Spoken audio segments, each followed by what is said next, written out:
Hi, I'm Andrew from Yum Paleo, and today we're going to be making a really delicious stuffed pork recipe.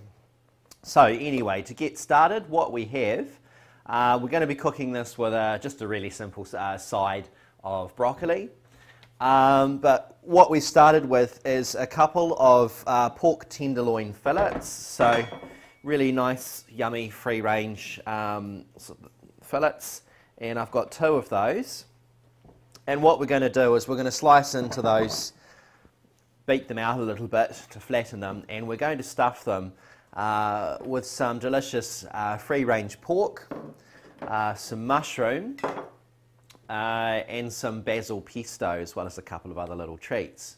Now, to get started, what we'll do is we'll preheat our oven, so that's what I've done just before we got started here. So I've put that on to bake, and I've got that on around 180 to 190 degrees Celsius, which is around 375 degrees Fahrenheit. So we're just going to preheat that oven and make sure it's up to temperature.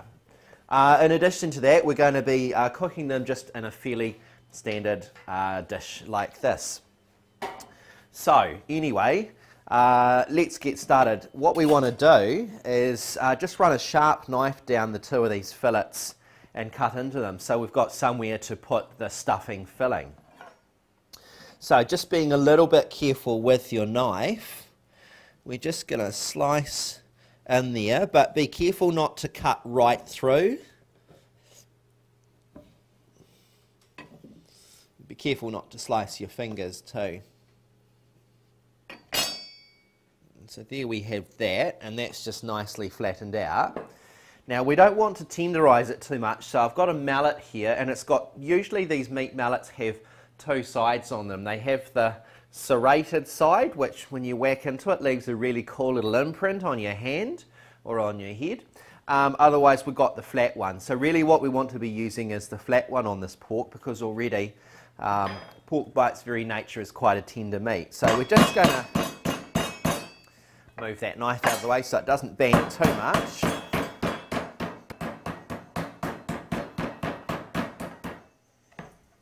And so what we're doing is we're just beating that out to a really nice flat shape. So I'm actually quite happy with that there. I'm just going to... Oh.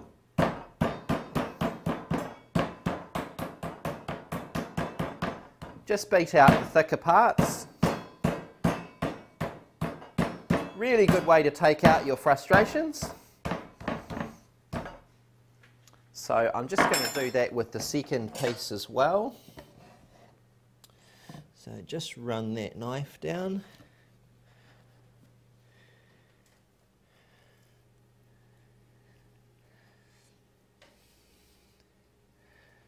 And there we have another thing. So again,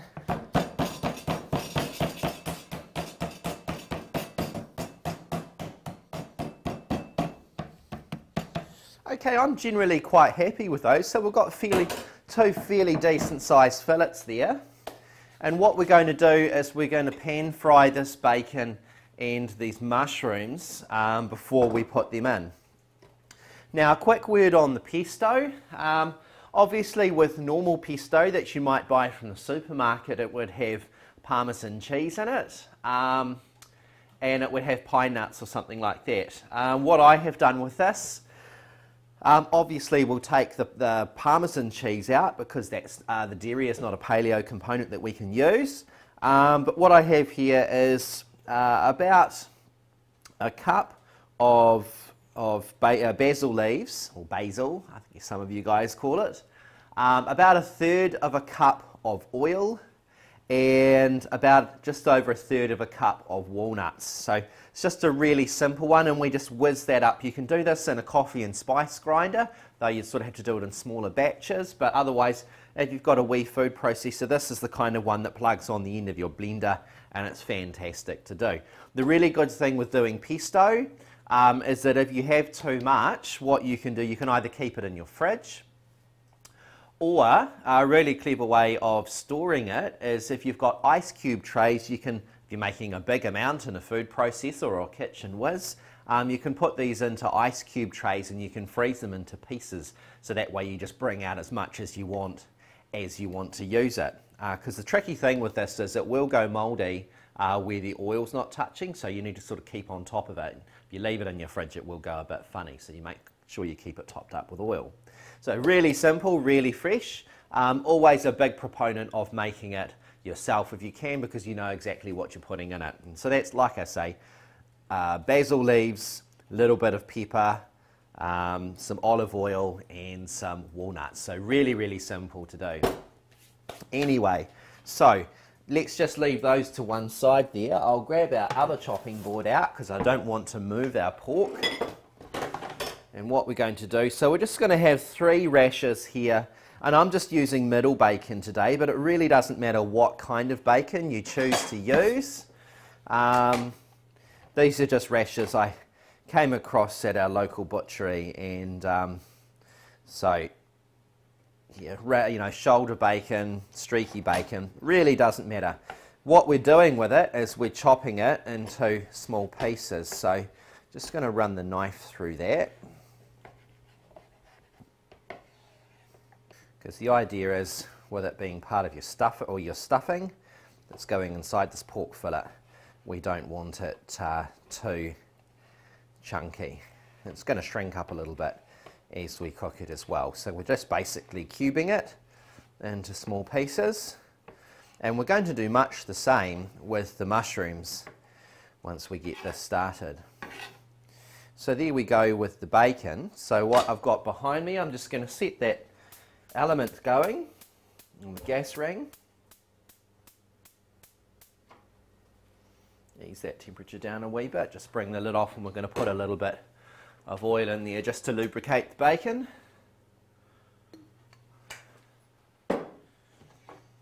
And I'm just going to let that come up to temperature. So what I'm going to do with that, just move that lid over there. Just going to pop that bacon back onto that plate. Don't be scared of using the rashers and everything, the rind and everything that's in there, because then that bacon fat renders down. We're going to use that to fry the mushrooms in, which will be fantastic. So that oil is at a really good temperature now, so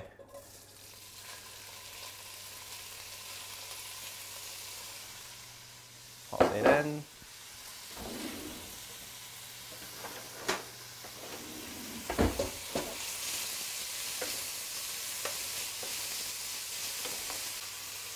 Now obviously the salt in the bacon itself will mean you won't need to add that, but I'm going to add a little bit of ground black pepper, and I really like black pepper, so I'm just going to go a little wild here.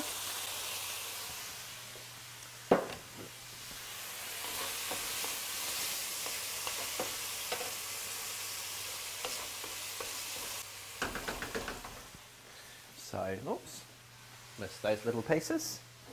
Okay, so we're going to just get these mushrooms over to here, and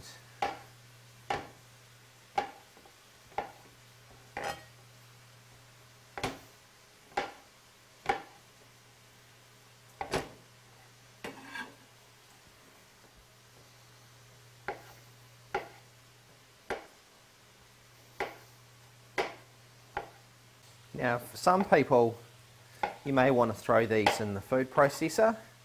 However, I prefer to cut them by hand, and the reason I do that is because I still want some texture to the mushroom, and my fear is that if you do it in the food processor, it just goes really mushy and quite grainy. So I still want some texture there, which is why we're just hand cutting it. And that bacon smells fantastic.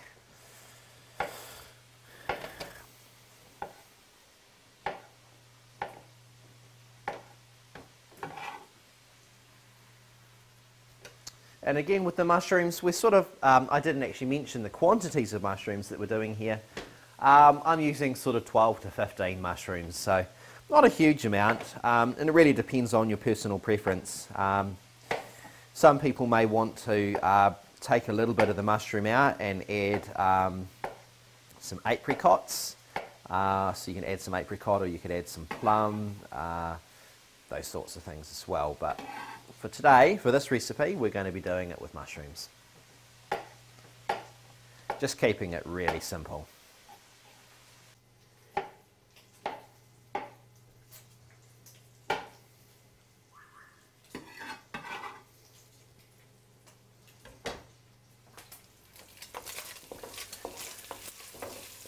Okay, so this bacon is about done, so I'm going to pop that bacon just aside back into a dish.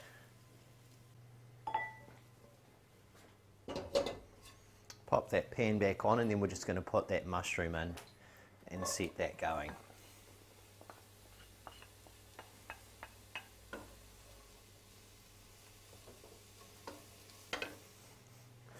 Just going to add a wee bit more oil to it, just to keep it moist. We don't want it to burn. And I'm going to add some thyme. So just a couple of shakes, probably about a teaspoon, and about half a teaspoon of sage. So I'm just going to do that as a fairly decent pinch.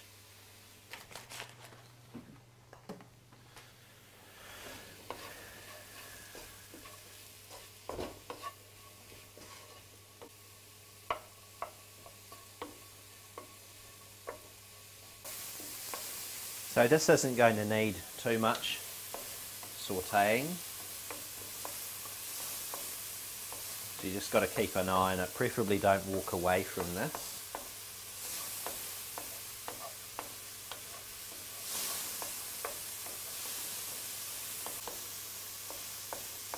Okay, so I'm actually pretty happy with that now. So I'm just going to flick that ring off, and I'm going to pop that straight into that bowl.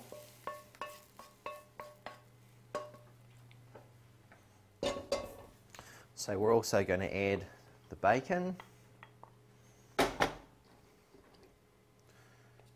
we're going to add pesto. So I'm just going to use a rubber scraper to make sure I get all of it out.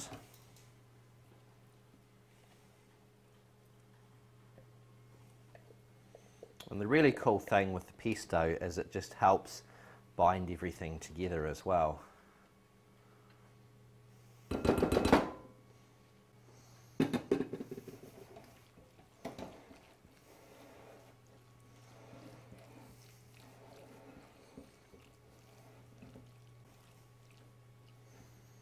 So I'm pretty happy with that. So what we're going to do now is just bring this over. And we're just going to spread this over our fillet, sort of down the middle.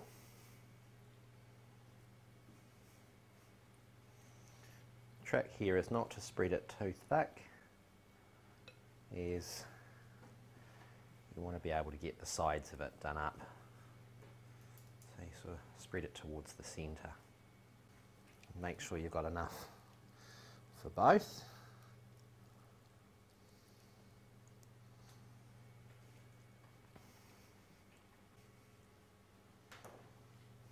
Yes, you've got a wee bit extra, then you can start moving it out to the edges.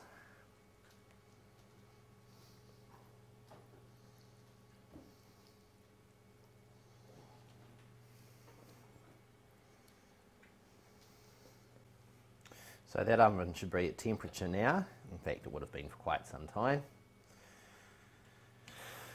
Right, so I'll set those dishes to one side, and here comes the fun bit. So now we get to try and roll it over.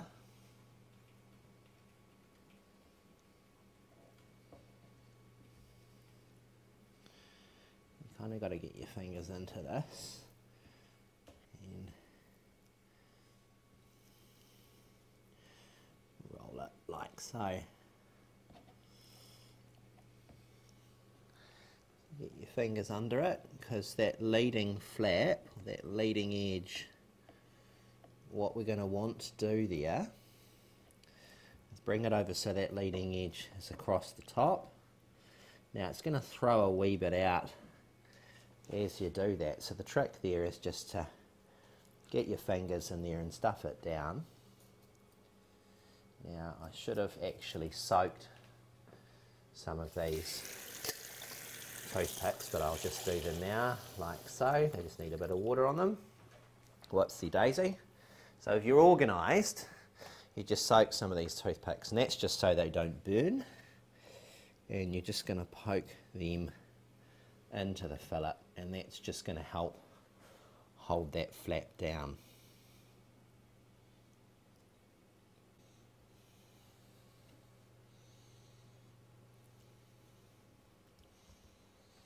So I'm just going to bring that dish across. Just going to help that one over. Need another toothpick in there.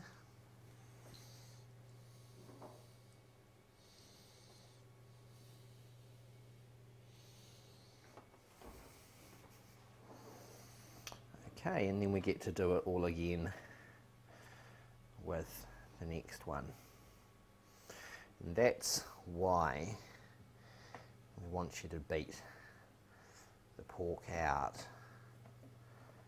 to help make it easier to roll.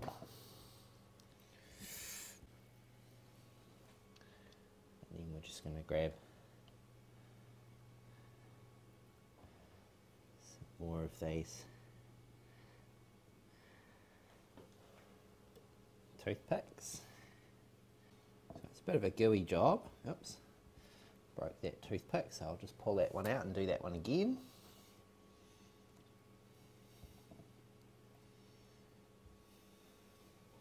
And from there we're just going to throw that in there. So that little bit of extra, just chuck it in there, it's fine. So just put a wee bit of oil in the bottom of that pan.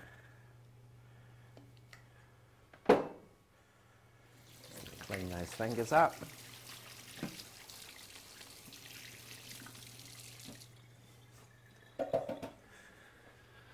Okay, so with that preheated oven being at 375 degrees Fahrenheit, we're going to pop these in for around 30 to 40 minutes. So we're going to be checking them at about 30, but my anticipation is around 40 minutes. So we're going to pop them in. And I'll see you back here in about 35 to 40 minutes. Okay, welcome back. So it's been about 35 minutes, and I've just pulled these two fillets out of the oven.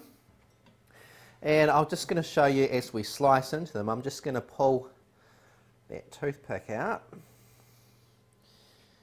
But this is beautifully cooked.